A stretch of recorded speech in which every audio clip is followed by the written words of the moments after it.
Ride or die, we gon' testify. Giving that raw and uncut till the day I die. Till the day I die. Angry Cowboys fan, are you down to ride? Angry Cowboys fan, are you down to ride? Drop a like on the video, go ahead and subscribe.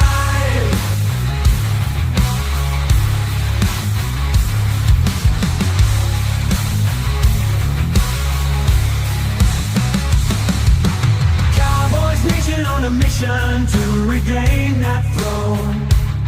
With our soldiers on the field, we're getting deep in the zone. Giving that CCC, classy Cowboys content. Angry Cowboys fan, it's who we with. Angry Cowboys fan.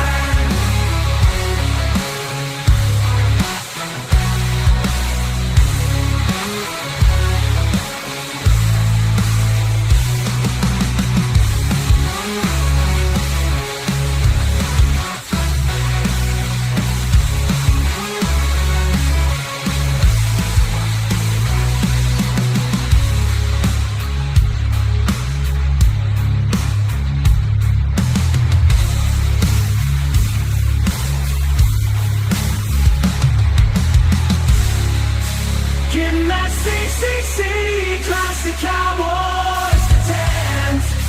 Angry Cowboys fan is who you with. Angry Cowboys fan.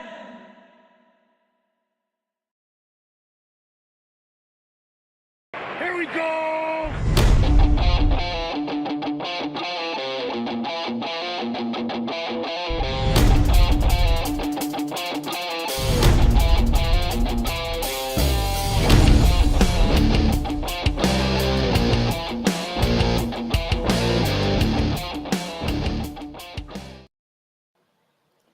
Yo, yo, yo, yo, yo. What's going on, Cowboy Nation and angry Cowboy fans around the world?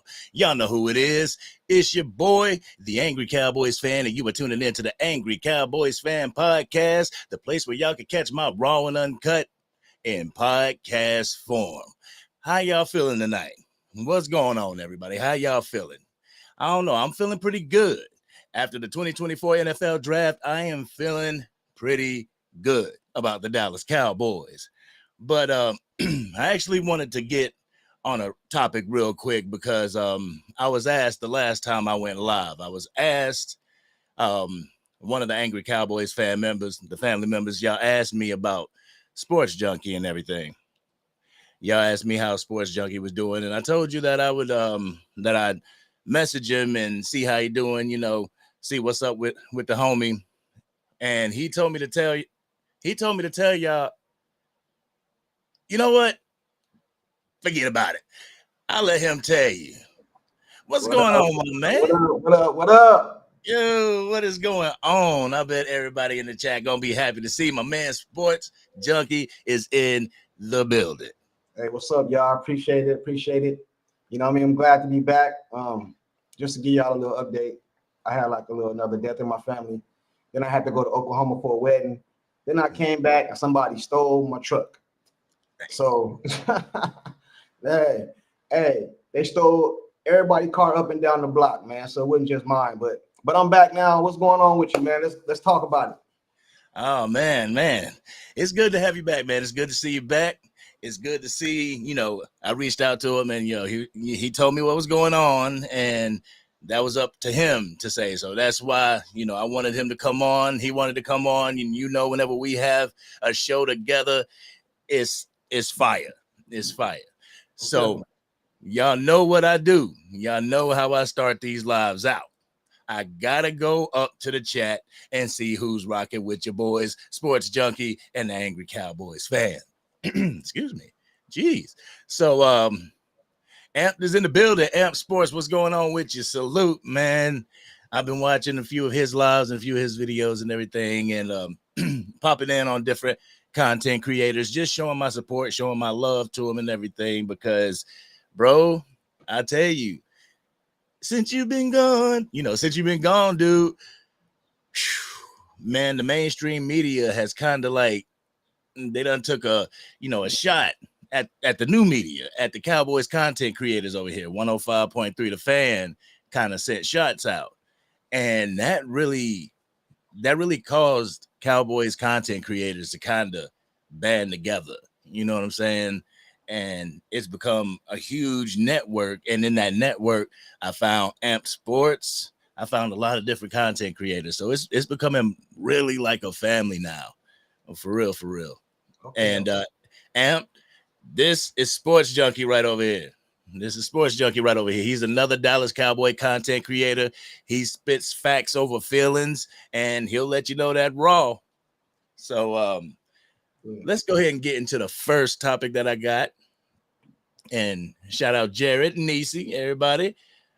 All right, the one and only AA Car 808. Hey, it's good to see you, Carly.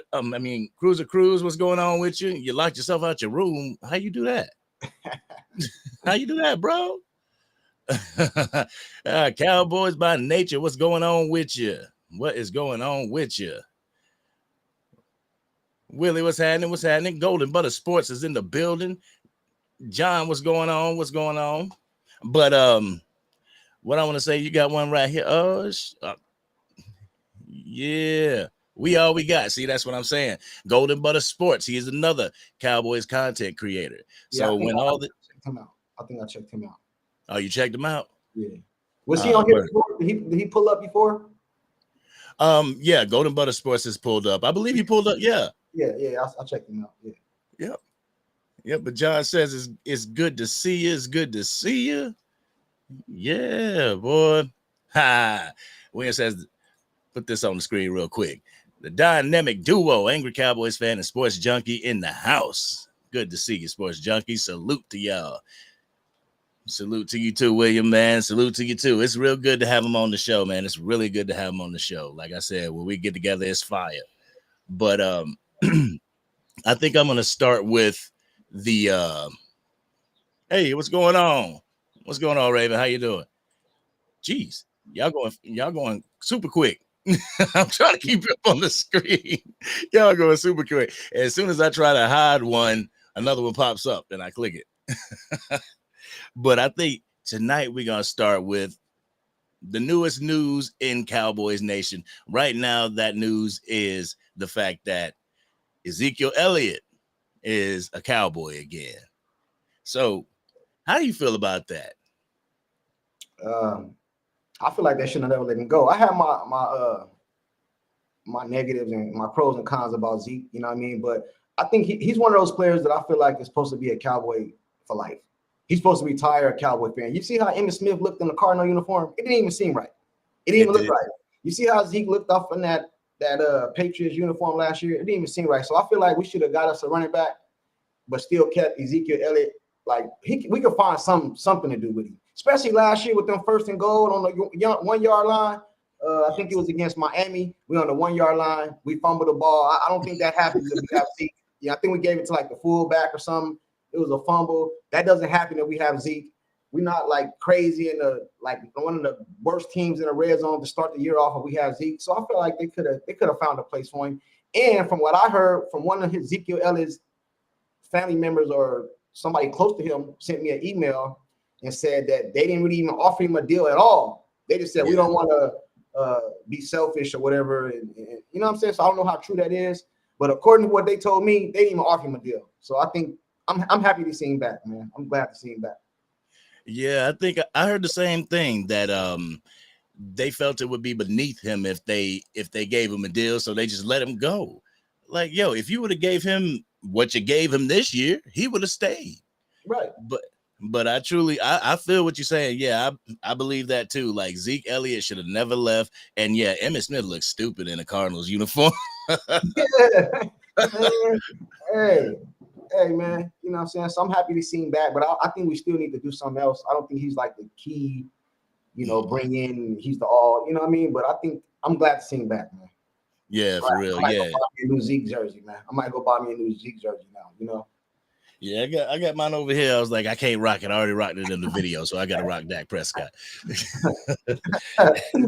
Boy, but you know how many times I looked at that Zeke uniform and I was just because it's the stitch lettering and everything. I just looked at that Zeke uniform like, man, I should put Gilmore on the back of that thing. But this something told me not to. So, and I hear that he's going back to number 21. He ain't staying at 15. And if he goes back to number 21, what does that say about Gilmore, man? What do you think about him bringing him back? Man. What's that? Kalen Carson's. I believe that's the guy that we just drafted. That's the cornerback. Man, I feel he could learn a lot from Gilmore. Like, we bring back Gilmore, don't use him in a full-time capacity because we have the depth to not have to do that. But have him for that locker room presence, have him for, those lockdown moments, because all games ain't going to be lockdown moments. Right. Well, somebody said right here in the comments, Cruz said Gilmore's with the Panthers. Oh, no. What?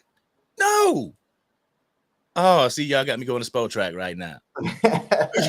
I thought I heard a rumor of them thinking about going to the Panthers. I don't know if he has signed or not, but he said that he went to the Panthers. So I don't know if he signed or I'm not sure. Damn it. You looking at that? No. I mean, as of Spo Track right now, as of today, he's not on here. They're probably talking. Yeah. They were talking. They definitely talking. Who was it? Clowney that's down there right now. He wants Gilmore to come down there. But yeah, he needs to stay where he at. That's what I'm saying, man. You need to stay where you at. You need to stay where he at, man. You know what I'm saying? Like, cause I don't know. It's like even though they were on offense and defense, Gilmore and Cooks, they just brought. It just seems like they bring that willingness to learn. When you're around them, it's like, okay, yeah, I want to soak in what y'all soak it in, And like when they were on, what's up? It's like a veteran presence. Yeah. And I mean, what Zeke's gonna bring there and everything, but as far as like the defensive backs, Trayvon Diggs coming back, but dang, do we want to put that heavy load on him with his, just recovering off an ACL? Right. I agree with you. So I'm like, man, let me see. Let me get to some comments real quick. What grade you give the Cowboys for the draft? Yeah, we got to talk about the draft too. We got a lot of catching up to do. Well, you had to bring your homework home. Now you done got back to class, and that's about that thick. Yeah. Yeah, it really is though. My grade that I would give the Cowboys will depend on my expectations. See, what happened was Jerry Jones hit us with this all in, and it killed our expectations of what we need and what we draft. I think they drafted the positions they needed. You know what I mean? But so if I'm gonna be honest and just draft it, I'll say probably like a B plus. You know what I mean? They addressed all their needs. It's not what I would have done. You know what I mean? Like I would have went running back, especially what was it, the second round when they skipped on the running back. And I was watching your video. You was like, get Trey. Was it you? I think it was you or one of somebody else. Some kind of like get Benson. I was like, oh, they got no. It was not you. It was Johnson, the Johnson dude. I don't know Johnson. He do the rants on YouTube. It was him. But I'll give it a B plus, man. I'll give it a B plus. But I don't think we're better now than we were last year.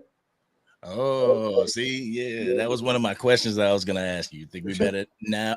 Well, actually, my question was a little bit more specific. Do you think we're better now than we were, like, when free agency opened and you had Tyron Smith walk out, Dante Fowler, Dorrance Armstrong, with Tyler Biotish, all those guys gone, and with the people that we replaced them with from the draft, do you think we're better? No. I don't think we better because I haven't seen these players in NFL. So right. I'm basing it off what they did in college. You know what I mean? All I know is Dallas went 12-5. So better to me is better than 12-5, and I don't think we're there. I just don't. I don't think we there. I don't. Yeah, I don't know about getting better, but I don't know if we got significantly worse after this draft. Yeah, we don't know what's going on as far as the play from college to pros. There's always that learning curve, but as far as like substituting the people, losing the people and gaining what we gained, like let's say Cooper Beebe, he has the potential to be 10 times better than Tyler Biotish. Right. You know, But the way I was looking at it is like this, and I'm not no GM or nothing like that. I just go off how I see it. I feel like we could have had a better draft if Jerry Jones would have got busy at the start of free agency. You know what I mean? Like if they would have went and got that Derrick Henry that everybody was talking about, we could have picked up another linebacker in free agency when they was, you know what I mean? Some of these players out there, we could have negotiated deals. You know what I mean? Jerry just sat back and said, I ain't doing nothing, really. You know what I'm saying? Then when the draft came, now we can address other little things we could have got in the draft that we already done picked up in free agency. You see what I'm saying? Right. Jerry Jones put all his rocks in one basket, and that's free agency. I mean, that's in the draft. That's and if these draft picks don't pan out, we just got screwed, man. And we have a tougher schedule this coming up season. So now what? Philly been getting busy. Man, listen, I don't like the Philadelphia Eagles, but one thing I can say about their GM now, they be trying to win. They be going for it. If it don't work, it just don't work. But they be going for it, man. A lot of people out here going for it. And then the salary cap went up, and Jerry Jones still didn't do nothing. And you tricked us with this all in, had me making video after video. We get this dude, we get this dude. Hey, you know I ain't lying. He had all Cowboy Nation talking about all in. Just for him and Stephen Jones to get on TV and say, well, all in means we going all in on our players. Well, really, you ain't doing that neither because you ain't signed CD, you ain't signed Micah, you damn sure ain't signed that. You know what I mean? For real. I just watched AJ Brown get this whole bunch of money. What do you think CD got to ask for? For real. What do you want to ask for? Man, Jerry Jones. What was it? AJ Brown got like 32 million a year, something like that. I look at the guaranteed money. I think the guarantee is like 80 million or something like that. Was it like 96 million, 80 guaranteed? So CD gonna want 190 guaranteed. See, as far as like Jerry Jones and the front office is concerned, I don't see why they wait. But at the same time, I wonder if it's CeeDee Lamb's agent that's waiting, because at first they didn't have any deals that was going on. And then AJ Brown got his deal and whatnot. So the market has been set. This is what this player is going to get. Now, CeeDee Lamb is going to want more than that. So like, why didn't you just pull the trigger and do it? You set the market so that it's crazy to me. I don't understand why they wait. Yeah, and they haven't done nothing. See, everybody, including us, we're all thinking Dak Prescott. That's what we're thinking. Oh, Dak, they're not gonna pay Dak. They're not gonna pay Dak. They ain't pay nobody. so if you would have paid CD and then paid Micah or one of those, the Cowboy Nation would have calmed down, kind of like, okay, at least we got Micah, we got CD. No matter what you feel about him, we got them too. Man, they didn't do nothing. Now you about to let Dak Prescott go into this season like not signed. This dude mess around and ball out. Now you in bigger cap hell next season when you could have addressed it right now. Why you have, you know what I'm saying? And then you get cute and want to trade back in the draft. I don't know if I agree with that or not. What you think about that? Did you like the trade back? I like the trade back just for the simple fact we got 2 for 1. Like, if we didn't trade back, we would have got Graham Barton from Duke. But trading back, if they don't have too much of an impact this year, which I think Cooper Beebe is going to have impact this year. But if Tyler Guyton and Cooper Beebe don't have too much of an impact this year, they will definitely have an impact next year. Those, especially Beebe, is somebody that you can see being all pro at their position because they have such a great position flex. They can play anywhere on that offensive line. So you say the offensive line is better going into this year than it was last year. I believe.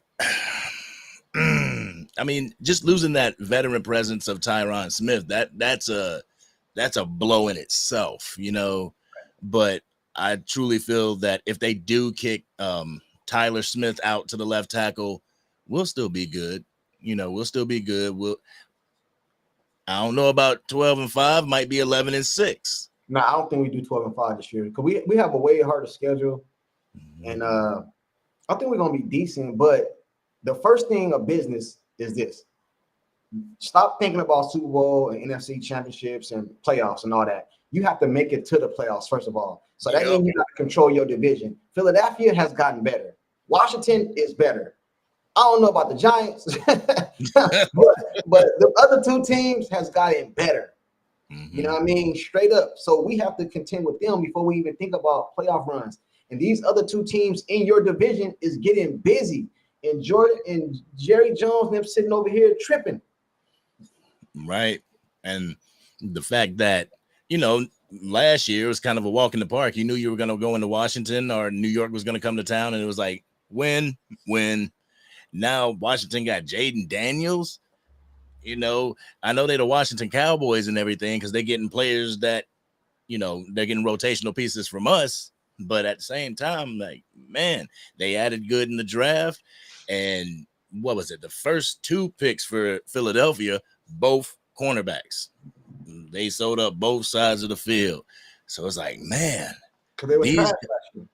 Yeah, they were trash last year. Bradbury and them, they were trash. Yeah. But if you notice, like, I don't know if they really sold up the issue that they had. And the issue really wasn't the outside for the Eagles. The issue was that core, that middle, just like us, linebackers. That's why they brought in old dude at the end of the season when we were trying to look at him, but he went to Philly. I can't remember his name. Shoot, somebody put the name down in the chat. I know somebody know in the Angry Cowboys family or the sports junkies out there. Y'all know who I'm talking about. Put it in the comment section. Hey, but I honestly believe this, man. I believe we could have brought that same team back. It's just my opinion.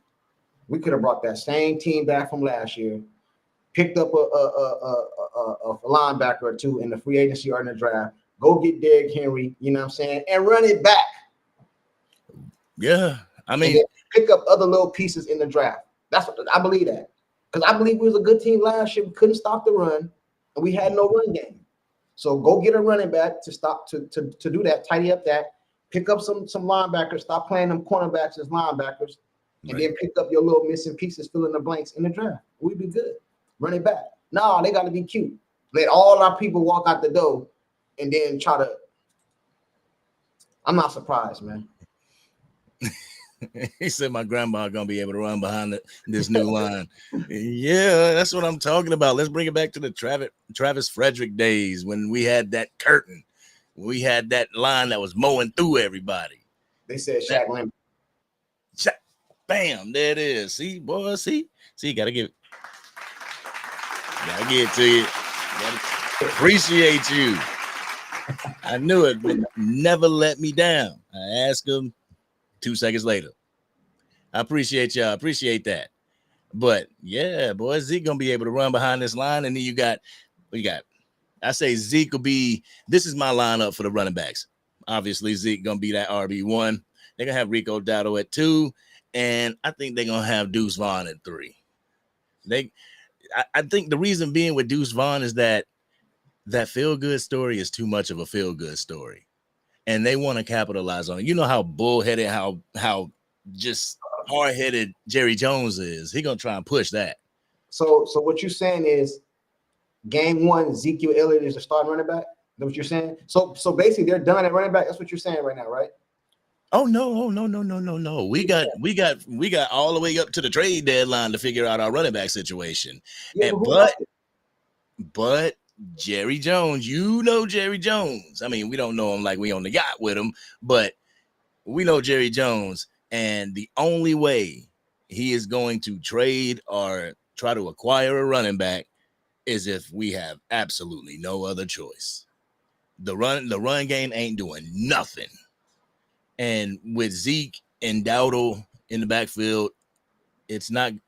I think we're gonna do better than how we were with Tony Pollard and Rico Dowdle. So you willing to bet? I just told you a few minutes ago. I'm glad Zeke is back, but I don't know if I want to bank everything on him being RB1 to start of the season. Though, like I don't know, but at the same time, I look at it like the same way I look at Dak Prescott when all these people be talking about need to get rid of him. I look at the same way. Who are you going to replace him with? You know what I'm saying? So, yeah. I don't know, man. Like I said, man, we should have ran it back. We got a linebacker. We got, the running back I was just talking about. Derrick Henry, yeah. Derrick Henry, bro, and ran it back. Well, listen, why did we get put out in the playoffs? Man, we couldn't stop the run, and we had no run game. So why go let all these people walk out? You could have addressed certain things in the draft, you know what I mean? But you could have ran it back with your contradiction. A couple years ago, said his mortality is such and such, and he wanted to win another Super Bowl. He don't give me that type of vibe that you trying to go all in. You know what I mean? Yeah. I would go. It's more of the Philadelphia Eagles GM that says something like that because Jerry Jones be tripping. But again, I've been a Cowboy fan all my life, so I'm not surprised. I can't even say I'm disappointed, man.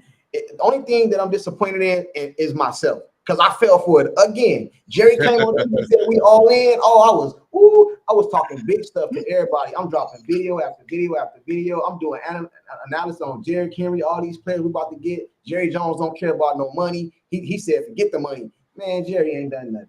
See, man, I don't know. I got my little theory when it comes to that. I got my conspiracy theory when it comes to that. I think that at that point in time when Jerry was asked, because you saw him up in the press box, you saw him crying and stuff. He was actually crying over there, sobbing in front of the cameras and stuff. But I believe that Jerry Jones at that point in time wanted to go all in. He wanted to pull out all the stops and go all in. But Steven gonna put him up against the wall like, Dad, what are you doing? You need to stop. So I made it, I put it in one of my videos. I said that I believe Stephen Jones is Jerry Jones' handler now. It's kind of like hospice or home health nurse. Right. He said, Hector said the Jets are overloaded at running back. We might be able to scoop one after they have a release some player. Who they got over there? They got Braylon Allen. They ain't letting him.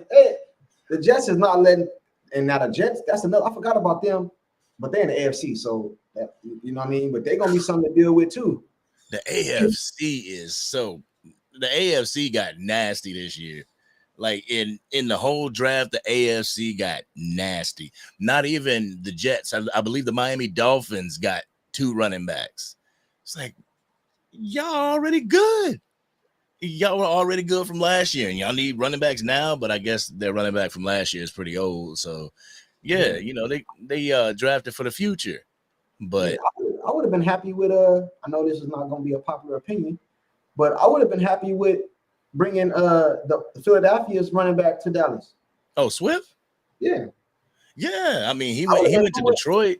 I know what I'm saying. I would have been cool. I thought he was going to actually interview and come to Dallas because him and Michael Parsons did that podcast and the was it the Pro Bowl or the Pro Bowl or something like that. Yeah, so I kind of thought that he would at least give it a look. You know what I mean? And at that time, all we had was Pollard. That was at the end of the season. So I was like, okay, we can bring him in here. You know what I mean? He's a scat back basically, but I like him. Man, I was looking back at that. I did the live for the Carolina Panthers game, and it was that game that I was like, I'm gonna let y'all in on something, and I'm gonna be the first one to say it, but there's going to be an issue this offseason, and I believe the Dallas Cowboys are gonna move on from Tony Pollard and re-sign Rico Dowdle. It's like as much as I didn't, I wanted them both back. Like you said, run it back, but at the same time, if you're running it back, that's gonna cost a good amount of money because you would have had to pay Tony Pollard like 10, 11 million. Nah, I wasn't doing that though. Exactly. But when I say, but you gotta understand when I said running back, I also said bring in Derrick Henry. You know what I'm saying? Because you gotta think at that time the draft, I mean the cap had went up. Yeah, we just barely found that out like a month, 2 months ago or something like that, like a month ago. The cap, we didn't even know about that. The cap went up, so why can't you bring in Derrick Henry? Why can't you listen? Okay, let us say you don't bring him in. You can't call him. That's my thing. You can't call him and say, "Hey man, can we work something out? You live in Dallas, you're trained in Dallas, you just bought a house in Dallas." He dropped a video buying a brand new house in Dallas. Mm-hmm. So hey man, hey, I know they offer. Hey, can we work something out, man? We give you this, and this. You get this many yards, you get this much money, incentives, or whatever the case, man. You didn't even call him though. And one thing I think Jerry needs to just get out of his head is the fact that the days that it's a privilege to play for the Cowboys. Like, bro, don't nobody want to play for you that much to have their agent pick up the phone and say, "Hey, Dallas, I was just wondering, are you in the market?" No. How many other front offices do that? But that's how Jerry's brain works, because he even said it. He said when we was talking about the trade deadline, he said the call got to come from the other side. Basically, we the Cowboys. If you want to do business with us, you got to call us. That's basically what he said. That don't make no sense. It's not how business works. Okay, Eddie got something pretty interesting here. Jerry Jones is setting up Dak and the Cowboys for failure. It hurts being a diehard fan, and just so he can have the first dibs on next year's draft. That's if he doesn't. Oops. That's if he doesn't bite the big one. Oh God. Y'all crazy, man. Yeah, I dig that, Eddie. I dig that, but I'm the type I don't wait on his death. You know what I'm saying? I don't wait on it, because after him, you got Steven. It's not like if Jerry Jones passes away, everything is going to change. No, Steven is worse than Jerry. He's more frugal. No, you don't think so? Listen, I be hearing what people be saying, and I agree Steven be having his hand in the business. But I don't believe all that people be saying. I got my own opinion about that. I heard Jerry say too many times, yeah, Steven do his thing, but don't nothing happen without me. Like the buck stop with me. And he just said that again a couple days ago. When they did the interview, he said, ain't nothing happen because I ain't made it happen. That's what he said. Ain't nothing happen because I haven't wanted nothing to happen. He just said that like a week ago. So if Stephen Jones might give his opinion, but it end with Jerry Jones. So I have to blame him. You know what I mean? Now Jerry might want to do this, and Steven say, "Nah, the pops do this. This sound better." He might let him do that, but it start with Jerry, man. Because if I want to do something, I own it, man. Get up out of here. I'm doing this. You know what I mean? I'm doing this. I'm doing that, and that's just how I look at it. Man, I don't get it, man. There's some 83-year-olds out there that ain't even got a driver's license, and this man got a whole football team. Yeah, he always on TV, man. You can't. I bet somebody said, "Man, I give you $1 million if you can name 10 owners, name 5 owners," and you can't. You know what I mean? Name 5 owners. You know what I mean? There's only 2 I can name.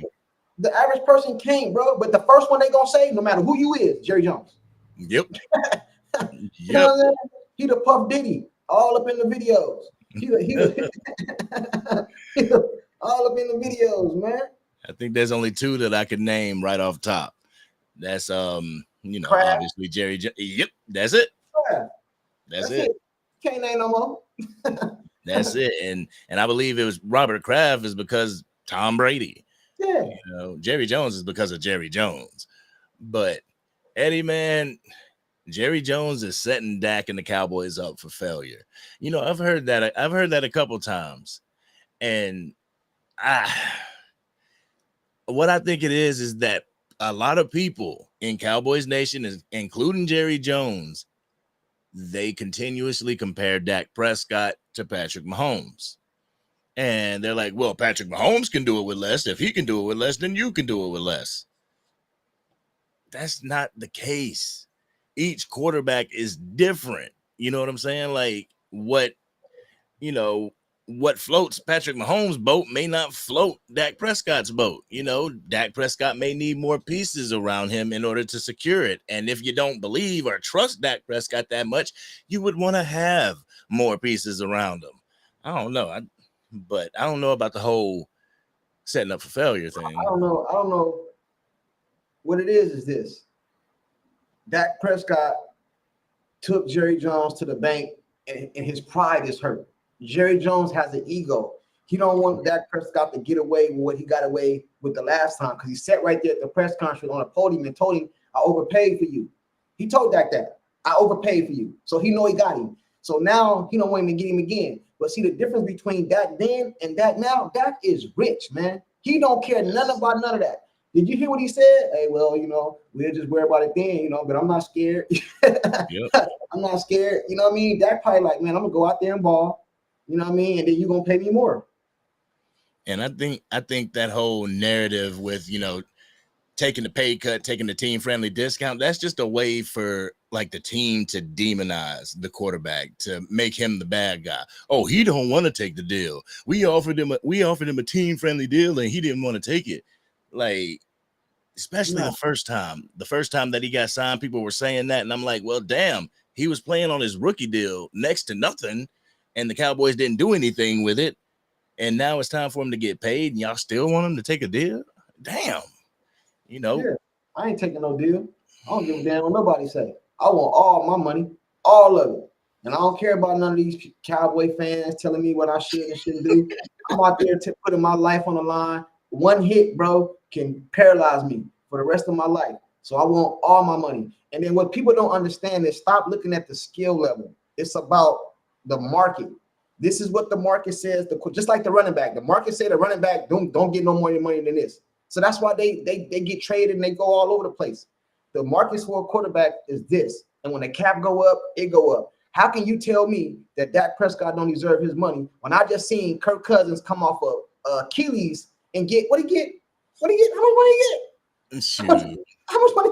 I just seen, and he haven't even, bro. He got injured last year. He haven't even been back on the field yet. And they just who was it? Atlanta? Was it Atlanta? Kirk, Atlanta, 180 million. Yeah, dude, $180 million. And if I'm 100 million Prescott, guaranteed. I'm Dak Prescott. I'm sitting back. Well, y'all all say I'm the black Kirk Cousins anyway. Well, I want $200 million. You know what I'm saying? yeah, that's what I want. And then stop telling me about all these other quarterbacks. Stop telling me about Josh Allen. Stop telling me about Lamar Jackson and all these dudes, man. I don't care about nothing they're talking about. Them dudes, only person winning Super Bowls is Patrick Mahomes. So that means should nobody be getting $200, $300 million because the only one is getting that winning Super Bowls is him. You know what I'm saying? Exactly. So that's how I look at it. It's 32 teams in the league, right? Only one win a year. So 31 other teams, 31 other quarterbacks fail. So basically, they shouldn't be getting big contracts. They shouldn't be getting big contracts. All those 31 quarterbacks should be getting, there should be talks about trades, and there should be talks about, oh, he has a no trade clause. But it really seems like, and I'm not talking about any of the sports junkies or the angry Cowboys family out there, but there's a section of Cowboys Nation that is really, they got high expectations. And when you don't meet their expectations, it's a Reynolds wrap. They flip on you. But let me tell you something.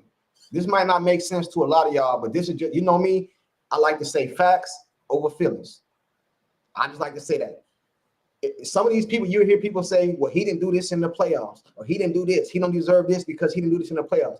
Do you know the majority of your money as an owner is made in a regular season? All them 16, 17, 18 games, you get paid your salary based off the regular season. It don't got nothing to do with playoffs.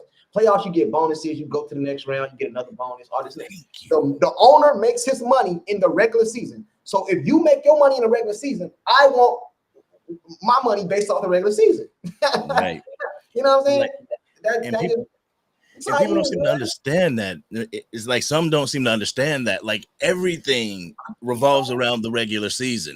That's why like the stats, they keep stats for the playoffs, but as far as like your awards for the year, they stop at the regular season. That last regular season game stops. And that's what they get, like the MVPs and the rookie of the year and the players of the year and stuff like that. The same with salary. It's not, oh, he can't get past this round, so we don't want to pay him. That's selfishness from the Joneses.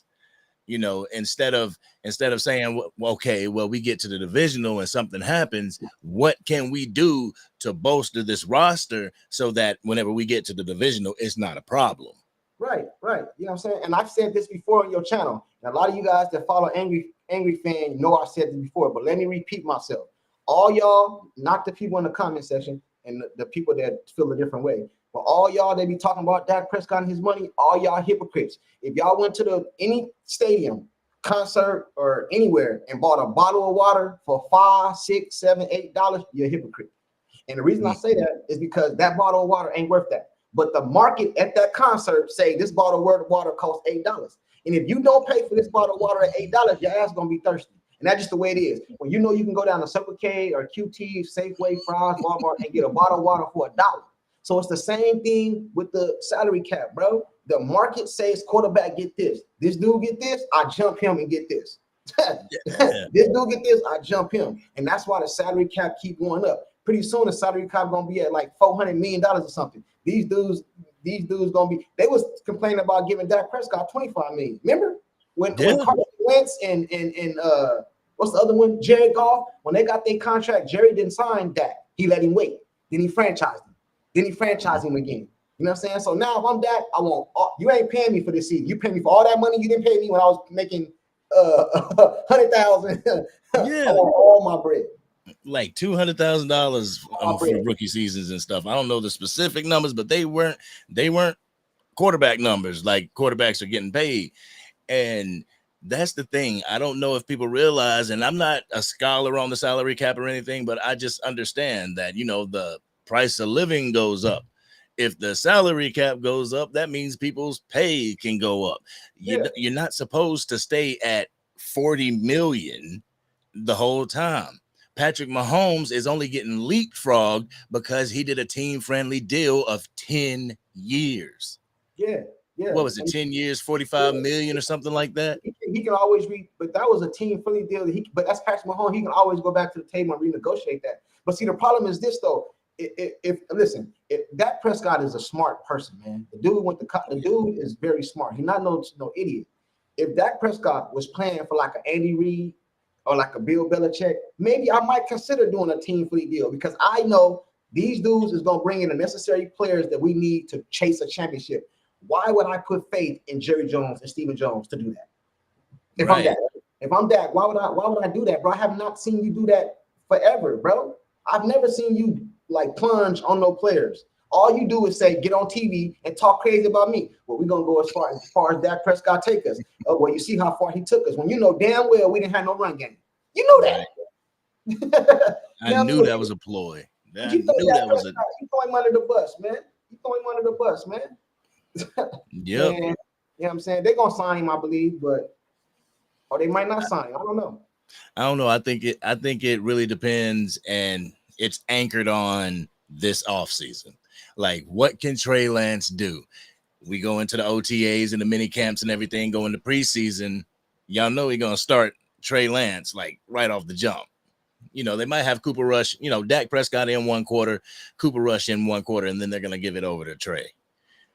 If he balls out, then that gives them more leverage in the Dak Prescott contract negotiation.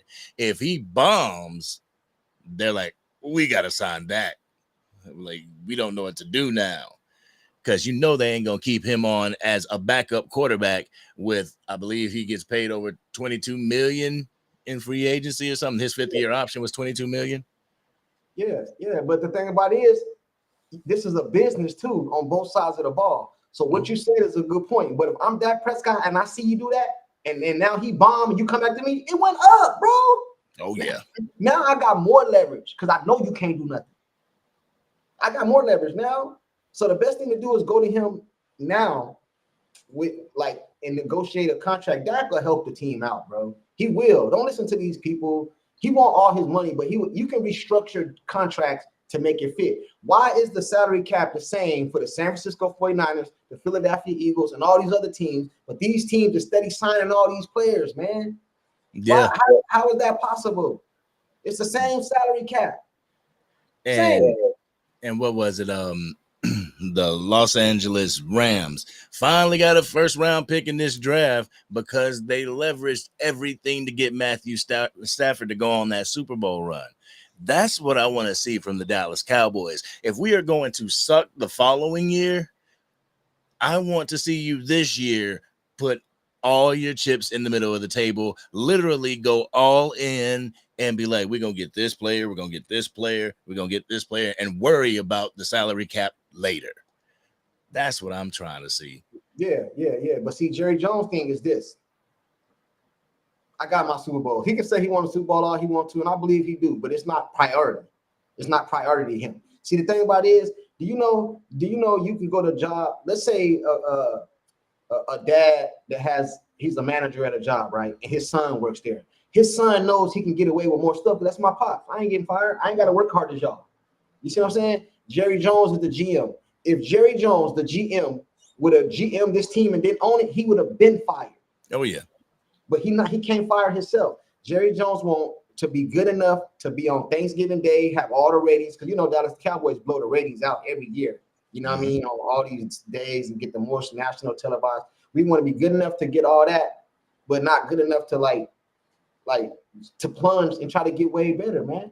You know what I'm saying? It's just the Jones. This is the way the Cowboys are going to be ran forever, for at least the most of our lives, because you got Jerry, then you got Steven, then you got the grandson. Man, listen. I hope something changes within that time, because I mean, Stephen Jones, to me, he has a few years on me. I have some angry Cowboys family members that are that are up there in age. Shout out to the OGs, but I don't know if we'll see the grandson. We might, we might. But hopefully by then we get a Super Bowl, because I personally feel bad for you Cowboys fans that were born in 1996. Yeah, because y'all didn't get the chance to see nothing. I feel so sorry. I'm sorry, y'all. I wish y'all nothing but the best in getting the Super Bowl, because, bro, I hate going back to the 90s. But I got to get that feeling back. Yeah. Hey, I'm gonna tell you something. The best thing, and I ain't even lying, man. I hate to say this, man, but I'm serious. I'm serious. One of the best things and benefits of being a Dallas Cowboy fan for the Dallas Cowboys creators and YouTubers, it's always something, bro. Imagine being a YouTube creator for the Detroit Lions or the Minnesota Vikings or one of these other players. Man, listen, you will run out of stuff. Man, the Dallas Cowboys gonna be in the news all the time. It's gonna be something bad. We stole some draws out the mall, or something, bro. It's gonna be something. You know what I mean? And Stephen A. Smith gonna get on TV and talk crazy about it, and you're gonna get views, and you're gonna have something to talk about. You know what I mean? But as far as us actually chasing a championship, I don't see it. I'm gonna still root for my team. I'm gonna still be delusional during the season. We're gonna win this game. We're gonna win that game. I ain't gonna say we're gonna win a Super Bowl, but I'm gonna still root for my team during the season, man. But bro, I see a lot of teams out there getting better, man, especially in the AFC, man. You know what I mean? And Dallas Cowboys, is Dallas Cowboys a top 5 team right now? Are they a top 5 team right now? No, I won't know. Top 10. Top 10. I'm talking about in the whole league, not in the NFC, the whole league. Oh, the whole league? No. They're not a top 10? In the whole league? Yeah. I don't know. I gotta be shown. I don't think that they're top 10 right now. You don't think they're top 10? I mean, so you put them in at 10 to 15? 10 to 15. There you go. 10 to 15. Because I can think of 10 teams that looks better on paper, I should say. All right. But at the end of the year, even though we got spanked by the Green Bay Packers, we were a top 10 team. And the thing was, we kind of got other than Stephon Gilmore and Brendan Cooks, again, we just got pieced together last year. It was one of those teams. And I hate when people say that Dak Prescott, and I hate to bring it back to Dak Prescott, but Dak Prescott should be able to lift the players around him to a Super Bowl caliber. I'm sorry. Some of these players got ceilings. You can do all the lifting you want, but if they just gonna do this and not reach, what are you supposed to do? So you need those dogs. And unfortunately, I don't think we got those dogs as far as on the offensive side of the ball, like the weapons that we needed, the running back, the wide receiver. But I think we shored up that line though. But I got a question for you. Yeah, go ahead. Um, did you see the video of Michael Parsons watching the draft? What do you think? What do you think his true, not what he say on TV? What do you think his true feelings is about the draft, about the Dallas Cowboys?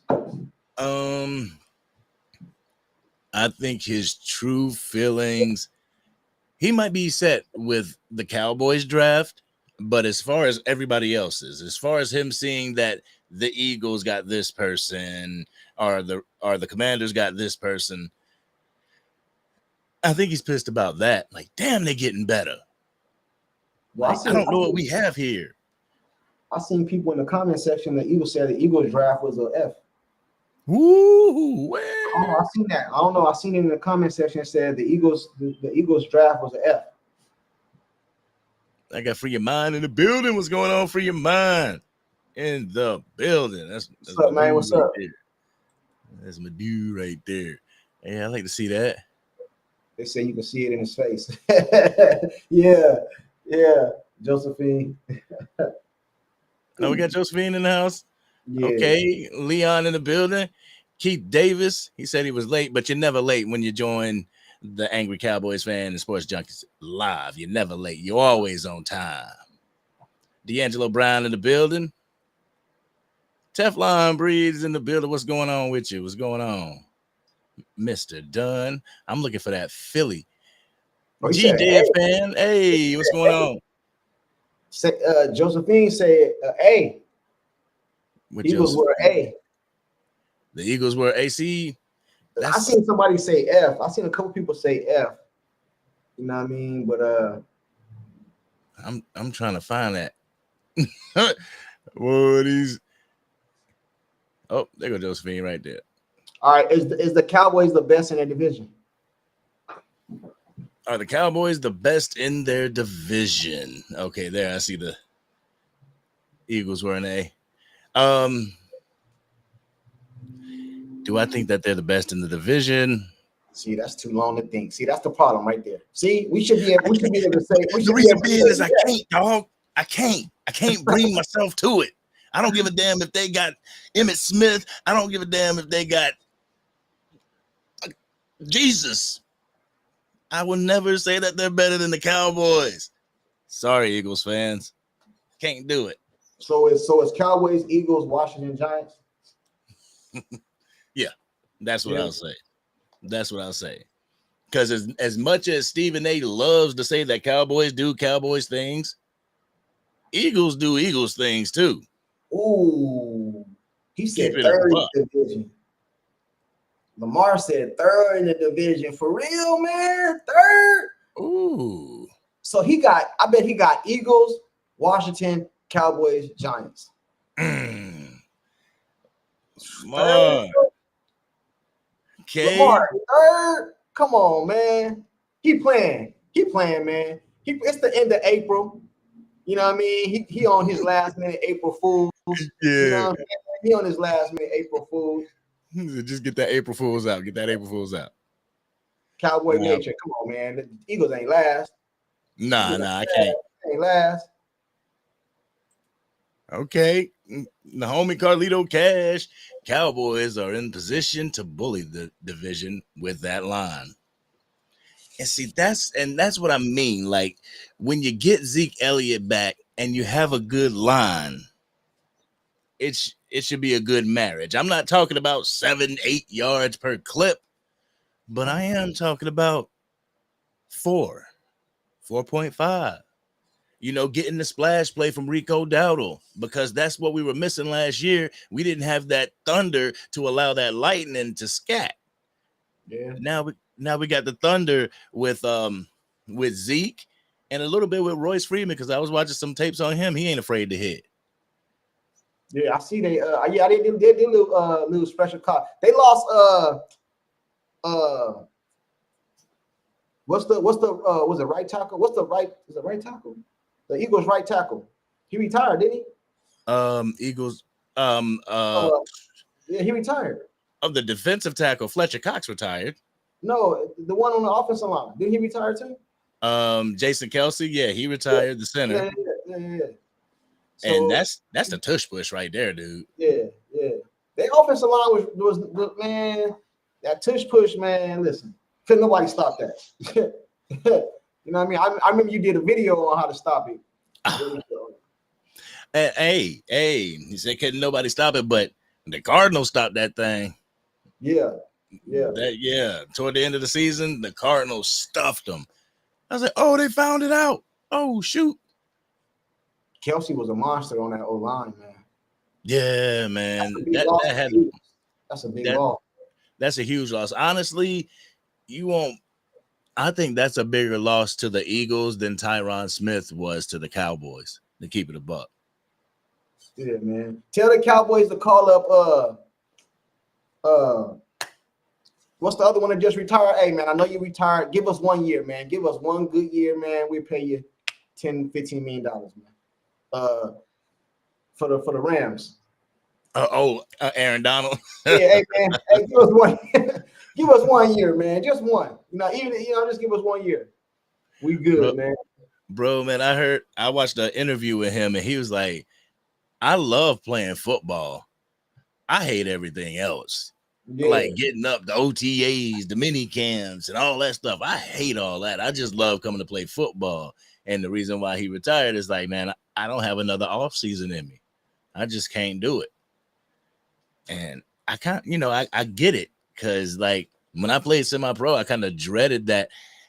We started in July but the off season and everything started in February, April. I'm like, April, we got the little camps going. I don't want to go. Just call me on Sunday. Hey, that's a good question right there, Hector. Who do you think is going to be the wide receiver 3, or is he not on the roster yet? Ooh, I believe he's on the roster right now. You do? You believe he is? Mm-hmm.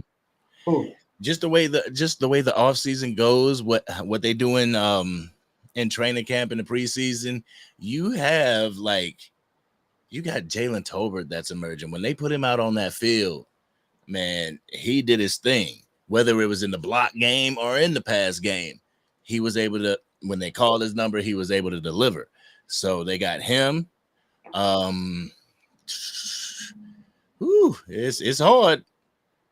Jalen Tolbert's gonna have to make that step. Do you go into the season though? Just them?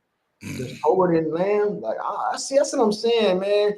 Like you need some depth at that position.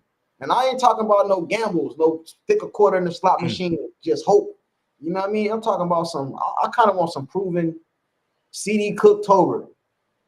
Gallup was holding Tolbert back. I agree with that. Gallup was signed with the Raiders, I think, too, didn't he? Martavius Bryant. They didn't put him on the field. They didn't even put him on the field. So I guess everybody's saying CD Cook Tolbert. CD Cook Tolbert. How tall is Tolbert? Because I believe Tolbert's on the shorter side. So you got CD out there that's pretty tall, and Cooks and Tolbert are a little short. I want another tall guy on the edge. I want another tall guy on the opposite side of CD. Hey, I want to ask you a question, and also this question is for the chat. We talking about wide receivers, CD, Cook, and Tolbert. Based off the last thing I seen with CD on the field wasn't good. No. The way I seen how him and Dak, he got frustrated. I don't know if that was I don't know what that was, man. You know what I mean? What do you think of that? Because the last thing we seen the CD wasn't. I'm not saying he's not good. I don't want y'all to start flaming me in the chat. that's not what I'm saying. But the last outing we seen of him, man, did he fall? Because everybody say Dak choked. Did CD choke? See, people don't want to ask that question. They just want to blame it on Dak. But my thing is, from the first time our offense sat on the field, from that 3 and out and everything, CeeDee Lamb missed the ball twice. And it's like, I don't know if he was mad at Dak or if he was mad at himself. Like, but if you mad at yourself, bro, pick yourself back up.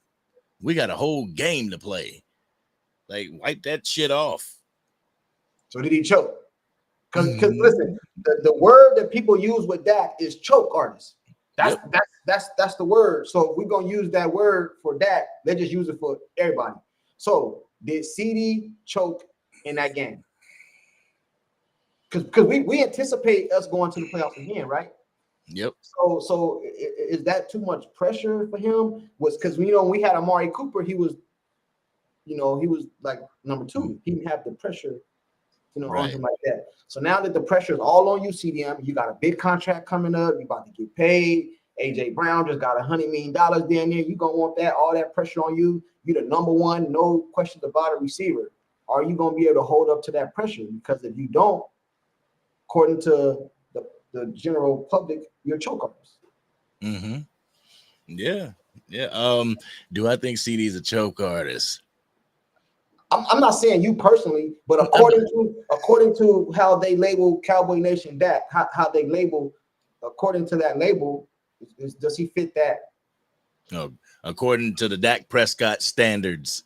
Yeah. I mean, to me personally, you know my position on both Dak and CD. I don't think either one of them are choke artists. Exactly. I think that once CD said, "Get me the ball, I'm a weapon, I'm a difference maker." Ever since he said that, and that bye week, flame on. He just torched the whole. Anybody that was on him, he torched them. Just imagine what he would have been if that was the game plan going into the season. He would have eclipsed 2,000 yards. Yeah. Nisi said CD became Noah Brown in that game. You ain't lying. Hey, just so we clear, I wasn't saying, because I see somebody say I don't think they're choke artists, they just didn't play, and said choke artists make no sense.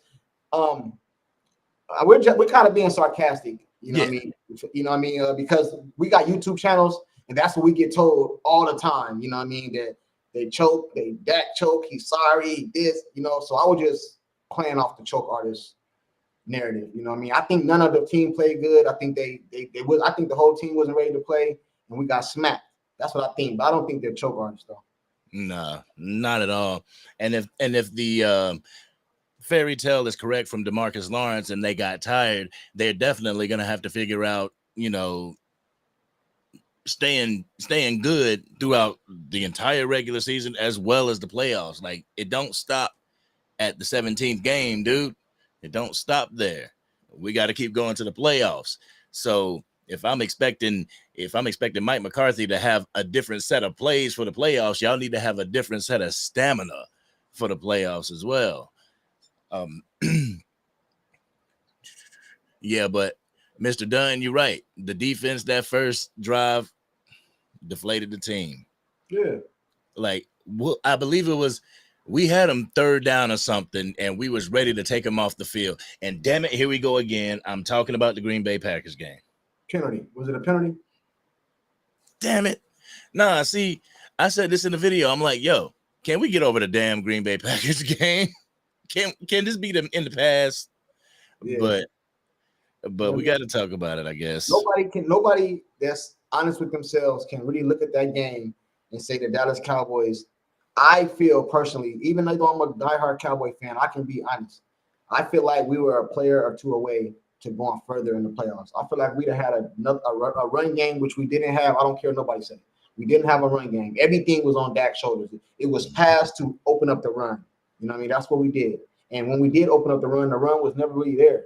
You know what I mean? And we was playing cornerbacks and linebackers, everybody running us. It started with the Cardinals, I believe. Then it went to Buffalo. I don't even think Josh Allen threw the ball 10 times against us. Yeah, I think it was exactly 10, to tell you the truth. It was like the Cardinals, Miami, Buffalo, and then Green Bay. They all just ran the ball on us. We couldn't stop it. Oh yeah, I remember somebody saying like we pretty much blew it, we pretty much blew it the whole year. And I had to kind of bring them back off the ledge, bring them back to reality. I'm like, bro, we did not blow it the whole year. 12-5 is nothing to sneeze at. But then I broke it down to him. I'm like, 2 games last year, 2 of those losses, we got beat by 20 plus. But then the rest of them was under 10 points. We lost by 2, to the Miami Dolphins. We lost by 5 to the Philadelphia Eagles. But every win was plus 20. Yeah. Like, so how can you say that's a bad thing? We beat every team that we played and beat 20 or better. Hey, but you forgetting those are tomato cans. Oh man, I ain't trying to hear that tomato can shit. Hey, I'm just hey, that what they said, right? That what they said, right? Yeah. Oh man. I hate that tomato can stuff because here it is during the off season. You know who started that, right? Who's Chris Broussard? Yeah. Here it is during the off season. They talking about, oh, this team, they drafted this person. The Philadelphia Eagles drafted these 2 people, so they're gonna be great. Then it gets to the season, and then they 0-2. I ain't saying Philadelphia, y'all, or whatever, but like let's say the Giants. Oh man, they beat the Giants. The Giants were tomato cans, but they were a playoff team last year, and you said they were going to be good this year, and we stomped them. Yeah. What the hell? Seattle. Let's see. Seattle's another one. Remember they said if you beat Seattle, this is the test. We beat Seattle, then it was they lost the last 3 games or something. It is always going to be something. Yeah. And then if my memory serves me correctly, y'all let me know. The year that Dak hurt his thumb, we went to, Cooper Rush came in, went to Philly. He got smashed by Philly, But when Dak came back and Philly came to Dallas stomped them, but they were playing Philly was playing their backup quarterback. Wasn't that Gardner Minshew? Yes. It was Gardner Minshew. Okay, so somebody in my comment section they listed all these quarterbacks that could come to Dallas and run the offense better than Dak Prescott. Bro, I did a video on that. I heard Baker Mayfield. Mm-hmm. Man, I heard Kirk Cousins. Man, it's some of the names on there that they was telling me. It was just I just stopped reading. You're not even being serious. You're not even being serious. Man, I got the Gardner Minshew, and I was like, yo, Gardner Minshew had the Super Bowl attending Philadelphia Eagles roster, and Dak Prescott beat him. What are you talking about? Oh, yeah. And it prompted me to get up and smoke one and just freestyle, just press the record button and freestyle, and just to talk about some people in Cowboys Nation, how it's all doom and gloom, how it's oh, we got these people. They didn't get the people that they wanted in the draft, so this year's going to be a wash. No, I don't believe that. I don't believe that. I can be skeptical, but I don't believe that. You know what I mean? I think Dallas is going to be a playoff team because, like I said, it starts with your division. That's why you need to look at your division first. If you can win, you play your division. What's that? 6 games? What? 2, 4? That's 6 games, right? The division 8. Yeah, 6. So you play each one of them teams 2 times. Yep. So if you could just win 4 or 2, that's 4-2 right there. You know what I'm saying? Before you even go anywhere else. So you already got 4. So and then if you win your division, you automatically in the playoffs. It don't matter what nobody else doing. If you win the division, I don't care if you under 500. You automatically, and I don't like that rule, but whatever. That's what it is. If you under 500 and you win your division, you make the playoffs. So that's where it should start. That's where it should start at. You know what I mean? And I'm a Cowboy fan, but I'm not stupid neither. I see the Eagles is trying things. We get him, bring him, go get Saquon, go get, they trying things. They trying to get better. The thing that Cowboy fans get mad at is that we look at if Jerry Jones went all in and we lost, we would just, man, it ain't on Jerry. He tried.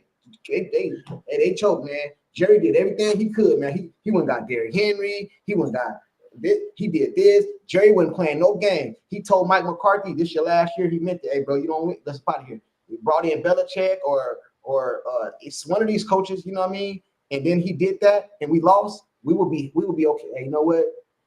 Jerry did. You know, Jerry did it. But when he don't do nothing, it's what bothers us, man. He Right. don't do nothing. All he does is talk. Right. That's the thing. Like you said, man, if he would have pulled out all the stops, I definitely, and we didn't do anything, you know, we got to the divisional and we were done. Like, yo, Jerry tried. He got us this, that, and the third. He tried. Yeah, you know what I'm saying? Because on every court, in every sport, basketball or even in football, everybody say it's not boxing, it's not tennis, it's a team sport, right? But when it comes to the Cowboys, it's not that fault. Oh, Hey, that team sport leaves when it get to the Cowboys. oh yeah, it's out the window. That Gotta snap it to himself and pass it to himself. Yeah, Like, that and I can say he didn't have a good game. I can say that. You know what I mean? I can say that. Hey, Dak didn't play his best, man. You know what I mean? I can say that. And then they blame the whole 30-year playoff drought on Dak. Man, I remember all the playoff quarterbacks that's been through Dallas. You know what I'm saying? You know what I'm saying? But all in all, like we were saying earlier, I feel like we filled the holes that we needed, and I think we still got work to do before the season starts. Oh yeah, we definitely got work to do. I seen somebody I want to address it. Somebody said, "What did I give the draft?" I don't know if they just got in here or what, but I said a B plus or B. I just said a B. Okay. But I wanted to address this one real quick. Making the Pro Bowl team just means just accolades. Playoffs is what matter. Yes, playoffs definitely matter. They do. But my thing is, you have to take the regular season as serious as the playoffs.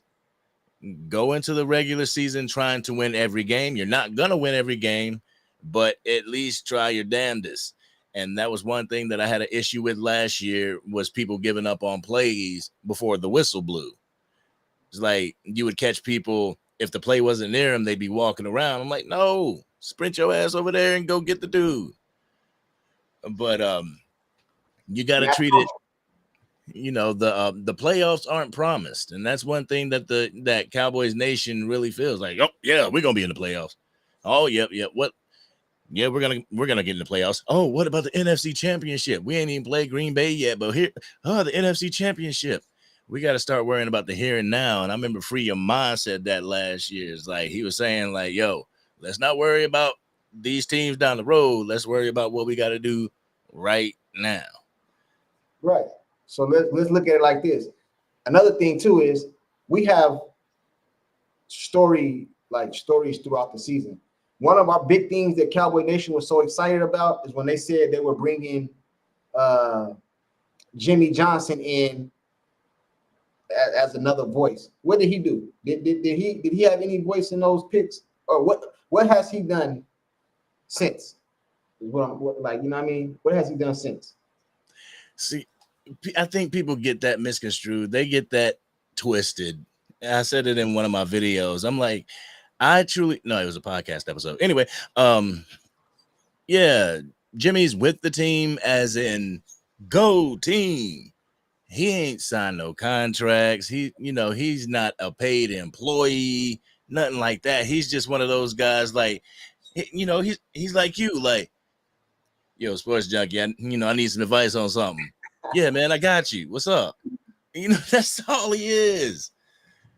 But we thought he was bringing him in. Like, I know what I thought. I thought, okay, he in the ring. He put him in the ring of honor. Oh, he about to get back in. He set him up. Mike McCarthy didn't get an extension. I see it coming. It might be coming. Man, I don't even think none of that stuff is happening, man. We're all excited for nothing. Jerry Jones know how to get us excited. I give him that. I give him that. With this past draft, I think I left the draft more disappointed because my picks weren't picked. But taking myself outside the box and looking at the picks that they actually got, I'm like, man, these guys are good. You know, there's some projects that they drafted, that might not be ready, set, go from day one. But as far as potential talent and stuff, second year jumps, they got some good people. What she I said? think. Go ahead. I'm sorry.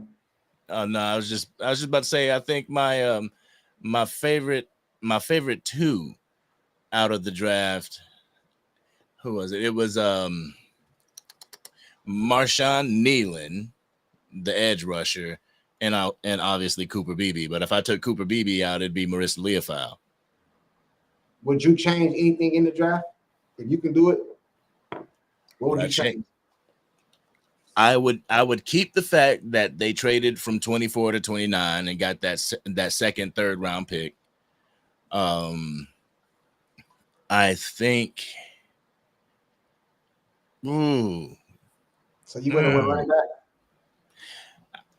1, 2, 3. My second, third probably would have been a wide receiver, either a wide receiver or a running back. We did get a wide receiver. What in the? I can't think of his name right now. I'm just saying, man. Hey, I'm just saying, man, because a lot of people wanted the center out of Oregon, Jackson Powers Johnson. Yeah, I think a lot of people wanted him first. Mm-hmm. But he was swept off the board by the Raiders, though. A lot of people wanted that running back too, man. So I think they addressed what they needed to, but how many of them are starters? See, that's the question right there, because we know that Tyler Guyton, he's not a day one starter unless he can get past that learning curve of switching from right tackle to left tackle. I don't think he's a day one. But Marshawn Nealon, he can be a rotational piece for DeMarcus Lawrence. So he could be a day one. Cooper Beebe, definitely a day one at center or guard if they want to put Brock Hoffman at center. On the offense side of the ball, those are probably starters. On the defense side of the ball, that's depth. Oh yeah, defense side of the ball is depth. Yep, defense side of the ball is depth. You can probably put Michael Parsons back at linebacker more. You know what I mean? Because that was one of our weak spots, linebacker, right? But a lot of that was because, well, not only, but some of that was because Michael Parsons was always on the line. But now you can give him the money as a D lineman, but have him pay linebacker more. Because he wants the money for the D line because that's where the money is. You know what I'm saying? You can pay him the D line money and have him play more of a linebacker, and then you can bring in the drafts and put them on the line. You see what I'm saying? And then you fill in one of those holes you had at linebacker, because that's what he is, a linebacker. A lot of people forget that.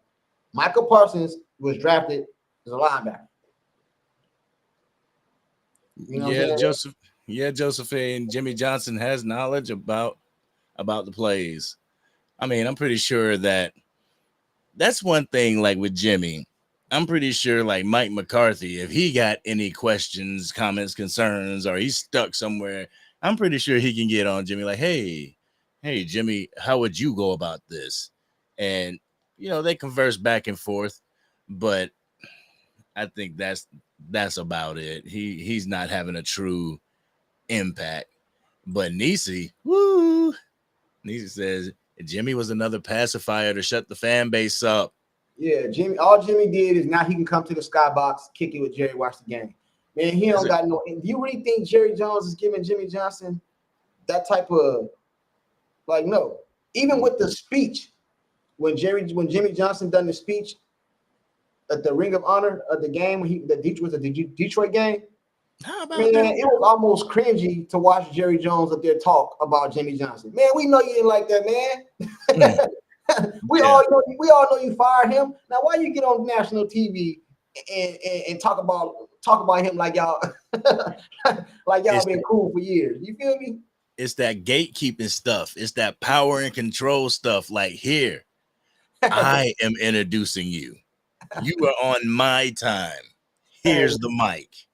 Hey man, I'm gonna tell you something, man. Jerry Jones could have played off in some of them mob movies, man. Jerry Jones is like the Don.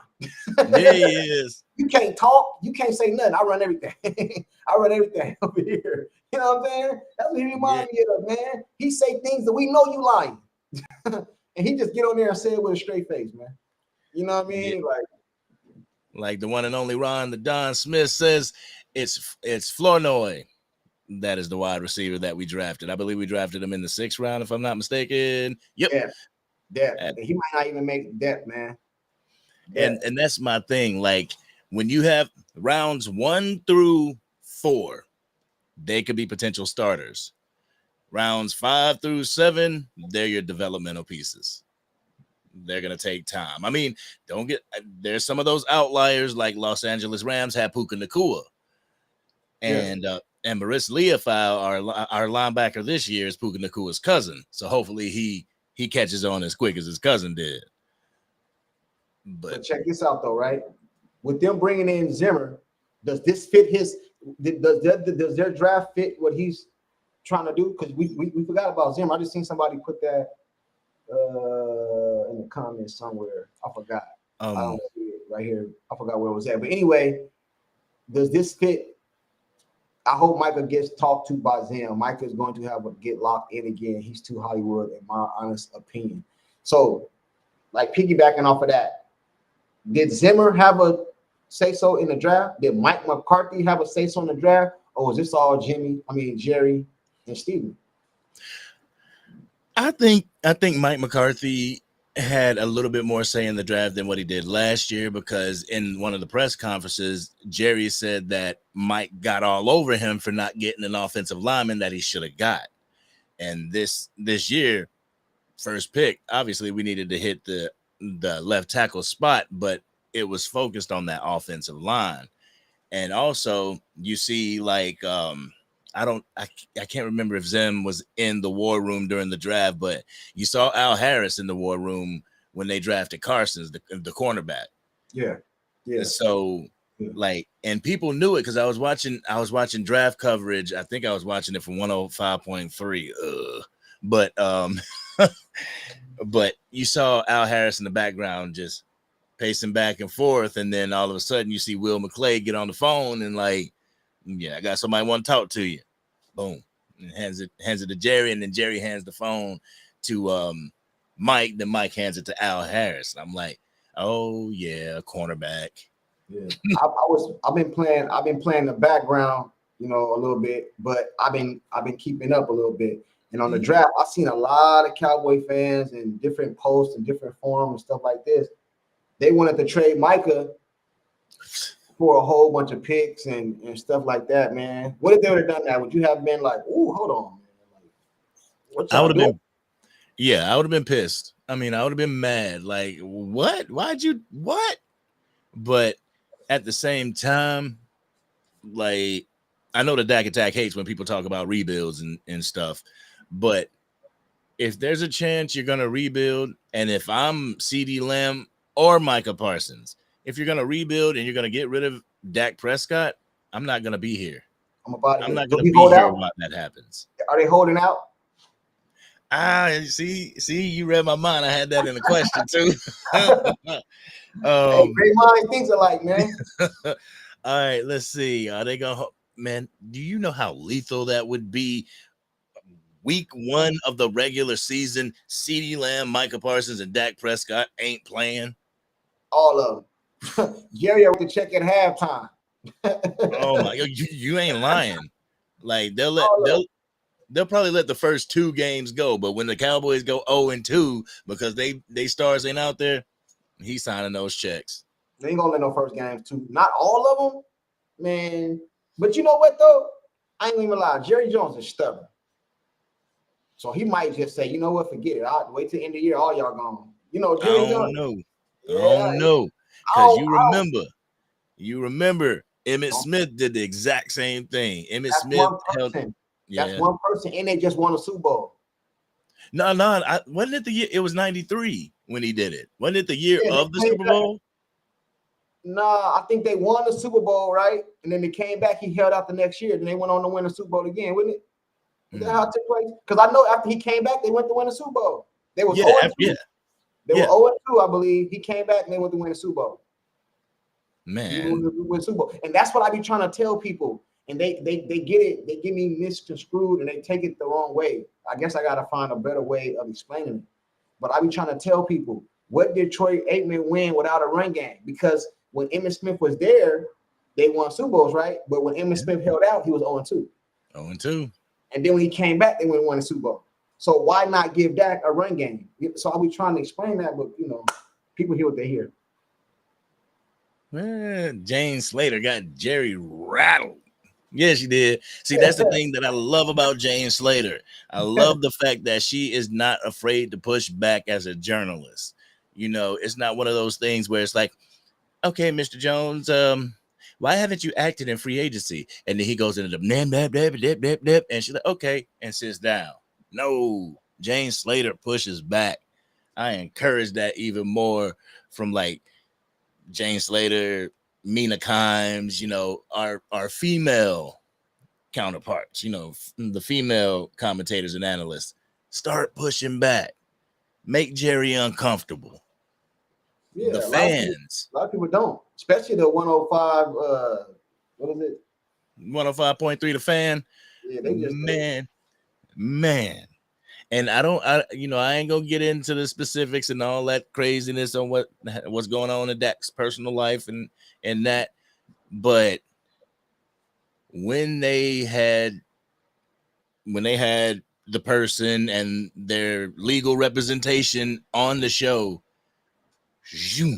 that's what caused the divide in regular media and in the new media. That's what caused the divide.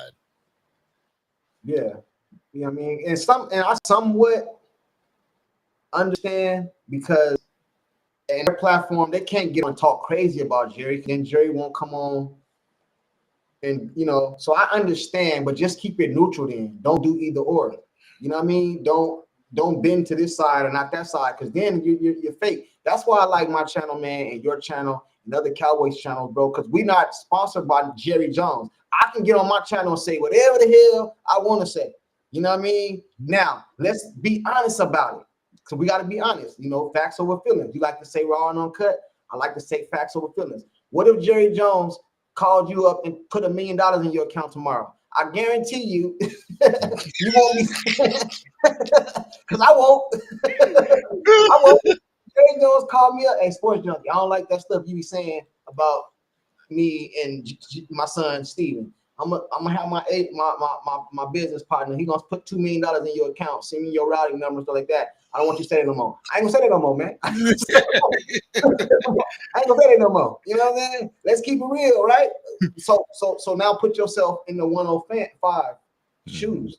You know what I'm saying? So only thing I would ask is just don't lean toward any way. Just keep it neutral down the board, bro.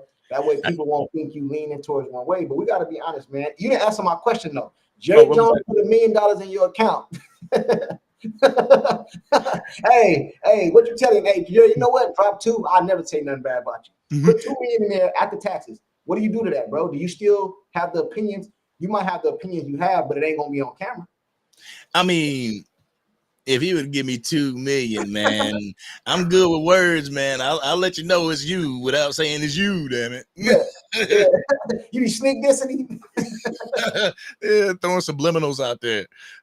Hey, he said, Don said, wouldn't that make you a sellout? Just kidding. Hey, look, man, check this out, bro. Check this out. Break it down. Hey, you call it what you want to call it. I'ma still talk my stuff, but I just won't touch on certain things. You know what I mean? I just won't. You know what I mean? I won't go there with it. I just like, if I'm doing something with you, I won't say no. I'll let you talk. I'm gonna let you say that. I ain't saying that. You know what I mean? I'll say my opinion about the Cowboys, but I wouldn't get personal with Jerry Jones. Right. You know what I'm saying? That's all I'm saying, bro. Like, if y'all know my channel and everything, y'all know I go hard on Jerry Jones. Y'all know, Cowboy by nature. Yeah, he said, "But $2 million, I'm selling out." Hey, let's keep it all the way real though. A lot of people will, you know what I mean? Because $2 million, they looking like, man, like this, that's life-changing money for us. Like some of these players, I ain't playing for $2 million. I ain't doing that for $2 million. But a lot of us in our everyday working jobs won't make $2 million in the next 3-4 years. You feel me? You know what I'm saying? So you say you can give me 500 and I'll be straight. Y'all cutting up tonight, Hey, yo. it make you think though, right? It make you think.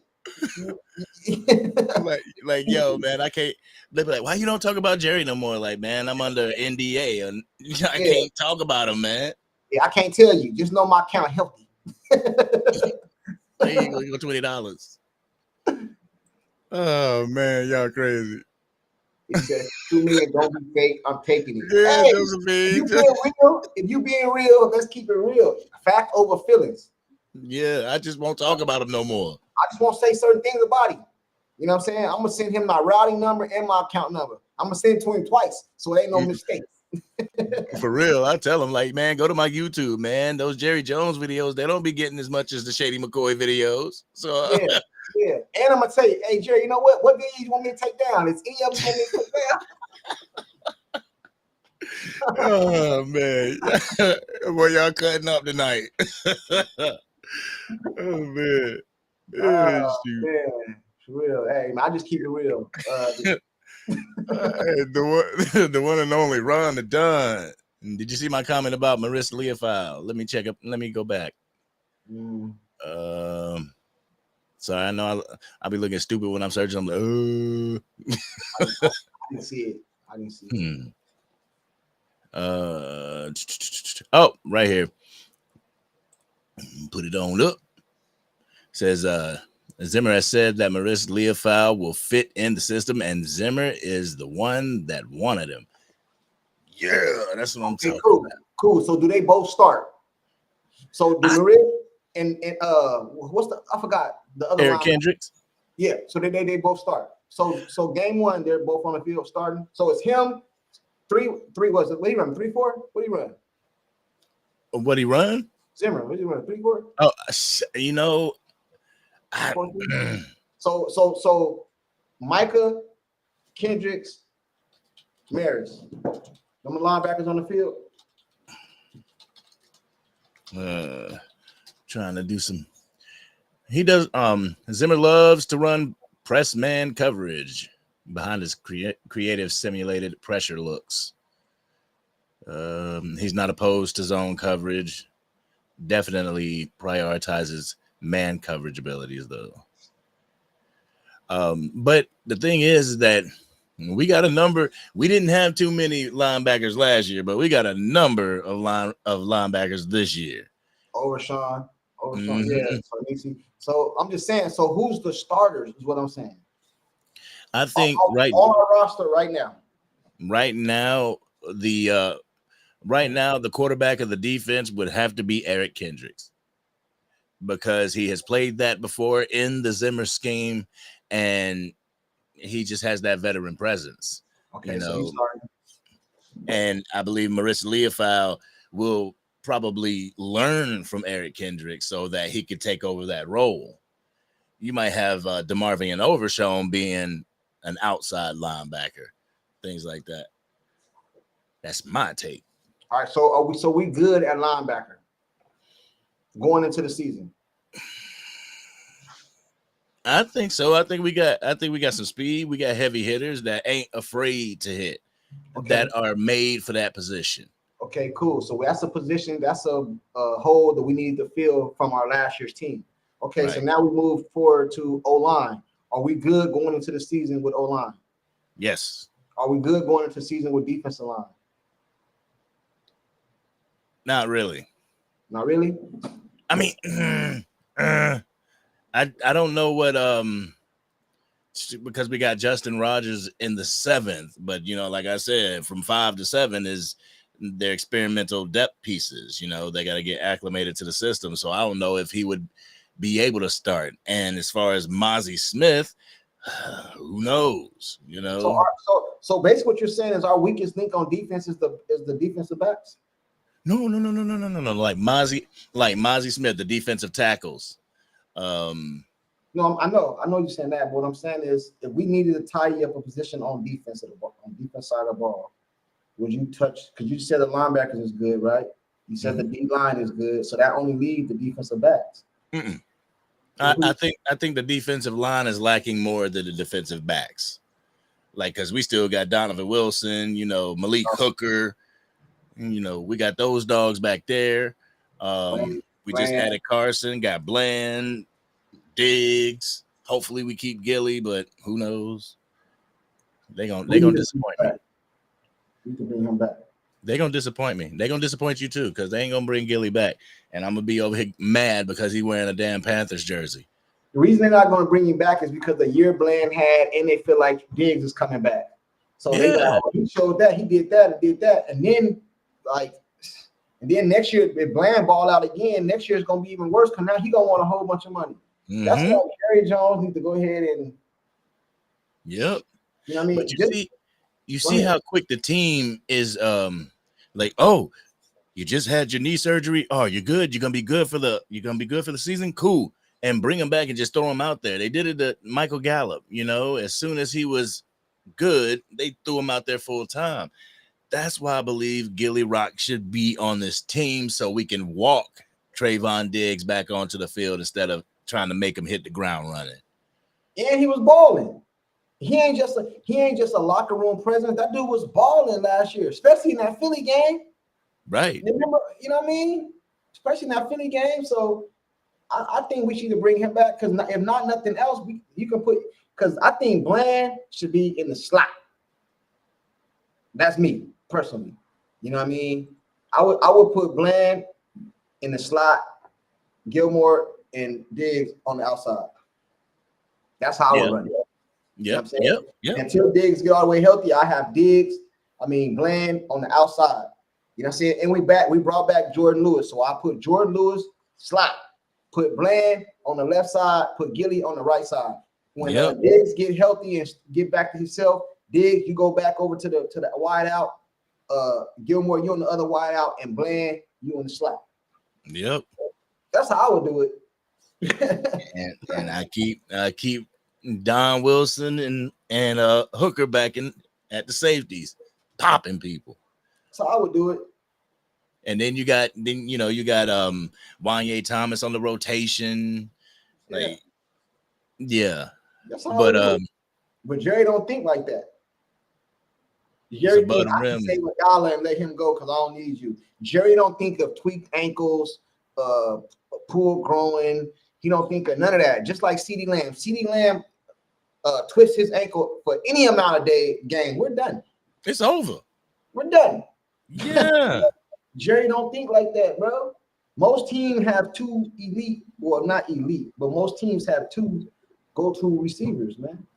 I mean, you may have one receiver that's elite, but that second receiver on the other side is definitely 1A.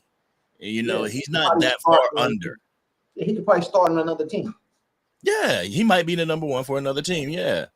At least but above the rim, ENT. It says a new quarterback isn't a rebuild. That's one position. Yeah, it is. And I said this in a video. Oh, the way the Atlanta Falcons did it. Let's say the Cowboys, they extend Dak Prescott for 4-5 more years. Okay, I'm cool. And then on his second or third year, they get with him and they're like, Dak, we're going to be drafting a quarterback this year. I am perfectly fine with that. That gives him the ability to help develop this young guy, help get him ready for when it's time to move on. Because honestly, Dak may want to be a Cowboy for the rest of his life, but I truly don't think that Dak wants to be the Tom Brady, I'll play till I'm 41 style quarterback. Maybe if he was winning, Super Bowls, but right now, if I was Dak, I'm like, man, put up with this shit till I'm 41? Nah. Exactly. I don't think it's to talk about that question right there. I don't think it's a rebuild either. You know what I mean? But I think Dak Prescott is a big part of the team, not just in salary cap. I mean, like as far as a big part of the team. And when you go just bring in a whole new person, it kind of, if he ain't a Patrick Mahomes or somebody that just with elite talent, I think you just mix up the apple cart on a lot of things. You know what I mean? And I'm a advocate for Dak Prescott. I want him to get his money, and I think he's a good quarterback. I just think he's been put in situations to fail. not really necessarily on purpose, but with the things you're giving him and the things you're doing, you put him in position to exceed his talent level. Like say that talent level is this, you want him to be this when he ain't that. But you can win with him being this. I seen it. I seen it. I seen it. I seen the Brad Johnsons and these other little quarterbacks that what's the other one that won for the Baltimore Ravens, Flacco. I've seen these quarterbacks win, bro, but you gotta have put these pieces around them and also have a game plan. I don't think the Dallas Cowboys goes into the game with no game plan, bro. They have a first possession playbook, and after that is freestyle. I think that, like, last season they went in with the game plan, like, yeah, we're gonna go in there and we're gonna run the ball. And when that didn't work, it was like, oh shoot, we got to go back to the pass. We were gonna take the ball out of Dak Prescott's hand and give him a little bit of help. Can't do that now. Yeah, throw the ball in the air. Remember the back in the day. I honestly think that's where that whole deer in headlights look comes from. I was thinking about that the other day. Like, why does Dak have the deer in headlights look in the playoffs? And he got that look when the defense couldn't get the stop. And now the entire playoffs, we don't have a run game. The defense can't get the stop. Now the entire game is on my shoulders. Yeah, and I think the deer in the headlight looks because with nobody in his ear, it was just everything was blank. That wasn't Dak Prescott first playoff game. I done seen him ball out in playoff games before. Seattle and a couple other, even the Green Bay game when Aaron Rodgers sent him home on that last minute drive down the field. He was balling in that game. So I don't think it was too much pressure. I just think, bro, everybody was confused and it was all on him. Ain't nobody in his ear telling him, hey, Dak, calm down. Chill out. We're going to run the ball. Like great coaches see that look that we've seen and they calm him down. Hey, Dak, come here. Come over here. We're going to hand this ball off. I don't even care if we get a first down. We just want to get you in the groove of things. Hand this ball off. We're going to settle this down, bro. Don't even sure we're going to settle this down. I'm going to get on this defense. They about to get a stop. Because the defense got to get a stop. We're going to get them to get a stop. We're going to get the ball back in your hands, bro. This is what we're going to do. You know what I mean? Nobody was doing that. It was just, hey, Dak, go out there. They sending him in plays, bro. It's just, like, you know what I mean? Just, yeah. Would you think he would have had that look with a Belichick or Andy Reid or even the coach for the Detroit Lions? They would have figured it out, man. Like, hold on. Let's get timeout. Come over here. Come over here. Settle down. What's that man's name? Settle down. He used to play for. You talking about the Detroit Lions coach? Yeah. He used to play for the Cowboys. Settle. Is it Campbell? Yeah, Dan Campbell. Thank you. Yeah. Dan Campbell. Hey, settle down. Come here. Settle down. You know what I mean? Let's get this right, man. This is what we're gonna do.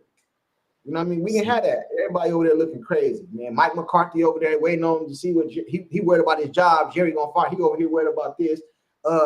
The other coach, Dan Quinn, he already thinking about Washington or another place he about to be in. It was all disorganized, man. Yeah, that pissed me off. But what's going on, Monstar Villain? It says, I think what we lack in talent compared to last season is we make up in personnel and scheme. Yeah. I mean, I believe that Tyler Smith at left tackle can pick up the pieces that Tyron Smith left. He can do that. I believe Cooper Beebe or even Brock Hoffman can hold a candle to Tyler Biadasz. Tyler Biadasz wasn't Travis Frederick. He was just a piece. And that's one thing that a lot of Cowboys Nation don't get is that we lost a lot of rotational pieces. How many starters did we lose? Just 2 or 3, if that. But that's when negotiation come in tactic because ain't nowhere in the world I'd have left Smith go to the Jets. Listen, man. Hey, check this out. I'd have called him off in there. Listen, man. Let's be fair here, bro. You hurt most of the season. You know what I'm saying? So you're gonna play 7 games this year, man. So let's work out a contract. You've been here your whole year. You don't want to go nowhere else, man. I don't care what you said after you went to the Jets, that little stuff you said. But look, that's just because you in another locker room, you say little things. But, bro, we're going to pay you what you deserve, man. But at the same time, bro, we can't be paying you all this money and you hurt every other game, man. So we're going to pay you this right here. We're going to what they call it in basketball, we're going to low manage. No, yeah. Hey, we're gonna load manage. Even when you're not hurt, you might not play this game. We're gonna load manage until we get to the playoffs. Save you for the playoffs. Yep. Yeah, Yep. man, that's what we're gonna do. You know what I'm saying? And then we're gonna pay you according to that. And that was a crazy thing. Like, pay this man like 13, 14 million to not practice and just play the games. Like, you are done if you could do that, man. Yeah. And But like he said, what's he say? Chubb, remember, we all in. So is this all in? So this is what Jerry Jones meant when he said all in right here. Cowboys by nature. There's no other player in the league that is asked to do more that is asked to do what Michael does. Micah. I always say Michael. And no one puts 24 hours a day in their profession. Are you a failure at your job because you are this light is in my way? Not studying. Because you're in the chat and not studying. I get what he's saying. I feel him. I feel you. I get what he's saying. You're right. I agree with you. But at the same time, people don't want to hear excuses. I'm not saying Michael make none, but what I'm saying is other people make them for him. So people don't want to hear excuses. If you're Michael Parsons and you're rated at this and you're this great, it don't matter if you get double teamed. It don't matter if you get this. You find a way to get it done. They was comparing you to Lawrence Taylor. There's no way Lawrence Taylor leaves that game against the Green Bay Packers and he has one tackle. One tackle. So it's no way he leaves that game with that stat. You see what I'm saying? So that's what people be talking about when it comes to Michael Parsons. Then you topple that with your podcast and your all this off the field stuff, and just make people get irritated with you. That's how I look at it. I mean, you got some of Cowboys Nations that's irritated. There's a video out of Michael Parsons playing the quarterback position over there working out with CJ Stroud. It's like, bro, go work out with Dak Prescott. That type of stuff that just make it, even if it's innocent, the way it looks, man. Some people perception is given off as a reality. So you over there playing quarterback with this dude, you know what I'm saying? You on here doing interviews with Stephen A. Smith and not challenging him on some of the stuff that he says throughout the whole year. You know what I'm saying? You just doing stuff, bro, that don't make no sense, man. You know what I mean? And it's like Michael Parsons, if somebody takes a picture of you at that instant, what are the 4 and 3 letter networks going to say? He's working out with CJ Stroud. He wants to be this. He wants to be a part of that team. You know, and then there's more drama here at the Star. It's like, man, just fade off. Do your own thing. And as far as like the podcast, I don't have a problem with it. But at the same time, I kind of do. Ball out. That's ball weird. out. Ball out. That's it. Like, ball out. Nobody will say nothing about your podcast. Right. Ball out. Like, figure out, because I think one thing that, and I've said this in my videos, one thing that I feel he struggles with is how to be an impactful player without being an impact in the game. Like, if you're going to get double teamed, you make sure that you get double teamed so that the person beside you can eat. You know, it doesn't work if you're getting double teamed and the person beside you getting the block too. Some of the defensive player of the years for the last couple years, including or not excluding Aaron Donald, these dudes get double teamed their whole career and they all go into the Hall of Fame. So you have to find a way. I don't know how. I don't know if it's scheme, your coach scheme it up or whatever. Aaron Donald got double teamed basically his whole career. And you have to find a way to make it happen. If you get in double team, that means the dude on the left side of you, on the right side of you, should be getting free to the quarterback. Right. And Rich Lloyd says, what do y'all think? They do be holding too, though. I agree with you, Keystone. Keystone, what up, man? I do agree with you. It says, what do you think of the tight end Stevens if he's back from the ACL? I mean, during training camp, he looked all right. You know, he looked promising. But like right now, who are the we have Scoon and we have Ferg. He gonna be the one. Who's that third? Who's that third tight end we got? He gonna be We the one. usually stay with three. I think this is gonna be Ferg breakout year right here. He I think you he showed us last year what he's capable of, and this year's when he put it on the map. When he put himself on the map up there with those elite tight ends. I think he's gonna be like a top 5. yeah, Am I going too because far? Am I going too far with that? I don't know. I don't know though, because you could see it. You could see it in his attitude last year. You know, who was it? Jamal Adams. It was somebody on Seattle that was that was pressing him. He got that touchdown on him, got right in his face. Like, what you gonna do? Like, he's starting to Yeah, get that attitude. yeah. So he already got it in. The dog is in him. Now he just Mhm. gotta, you know what I'm saying? I think this is the year he's top 5 tight ends in the National Football League. He might have been that last year, to be honest with you. He might have been like right Just outside 6, 7. let's see. That's in order to not talk about Jerry Jones, you'll start at 5 million, but if he offers you 2, you'll take it. Yeah, that's after taxes. Nisi, we want 2 million after taxes. Yeah. Shoot. Hey, at least you keep it Hey, real, man. A lot of people want to do that, man. I like to just keep it real, man. yo, G Dad, man, if you already went back to work, man, have a good night at work. Have a good night at work, man. Appreciate you joined us on the lunch break, man. That's something serious. That is something serious. Yeah, Nisi want to see Overshown. That's one of those question marks that I want to see next year. Overshown. He's beefing up and everything. You see him in the videos. He done got a little stout. I want to see what he has. Agent Zero. Yeah. I gotta get ready to get up out of here, but Yeah, we're gonna I end want to it. get my overall take on everything we talked about right now. Yeah.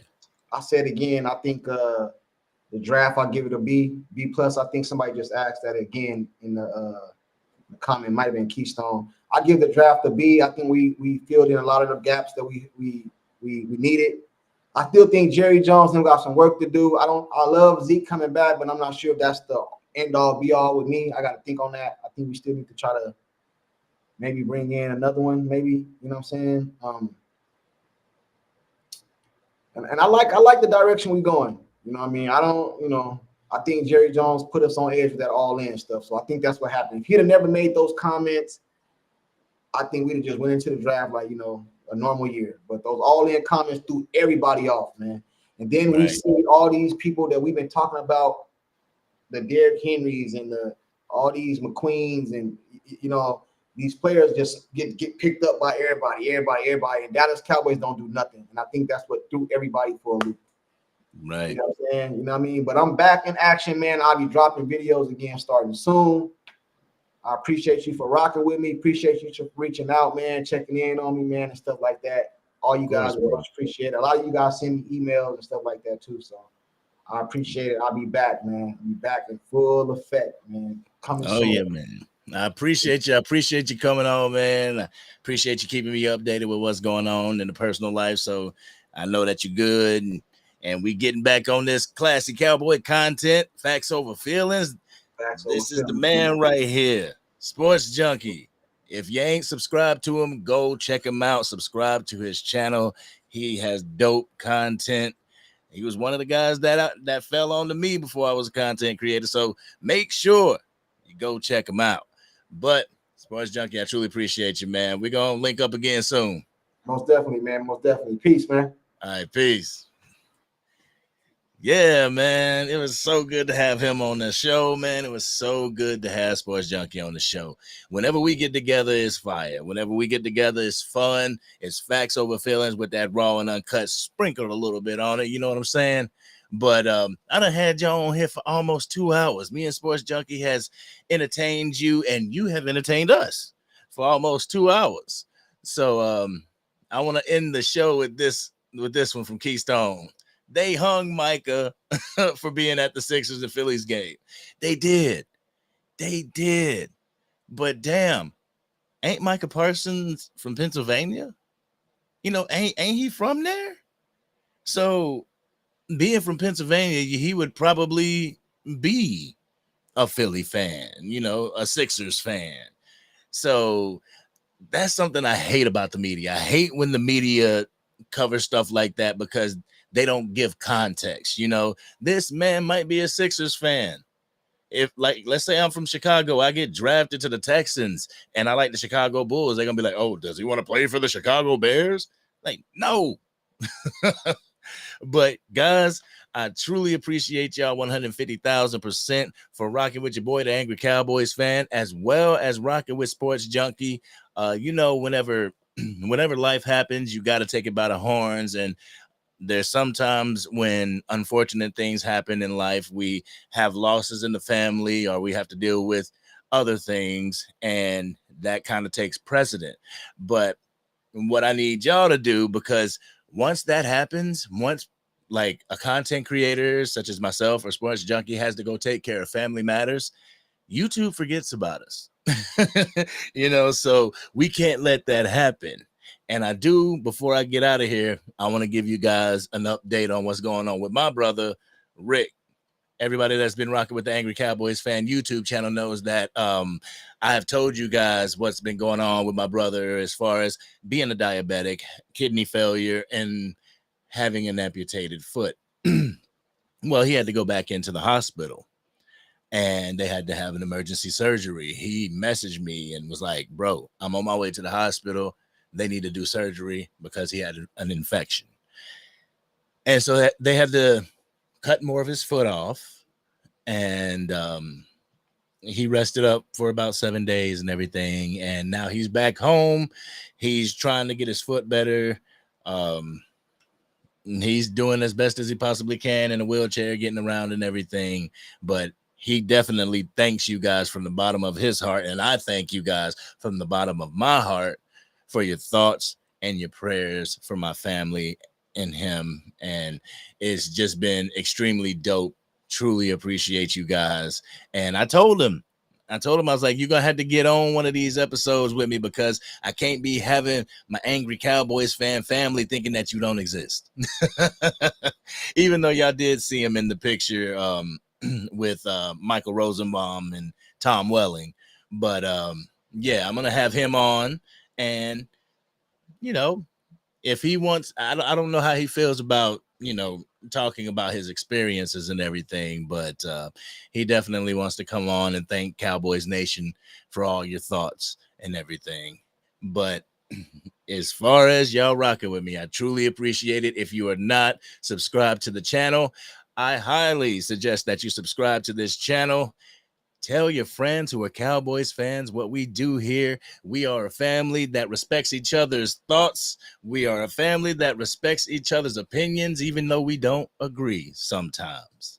But with that being said, y'all, thank you guys so very much for rocking with me. Y'all don't know how important y'all are to what goes on here.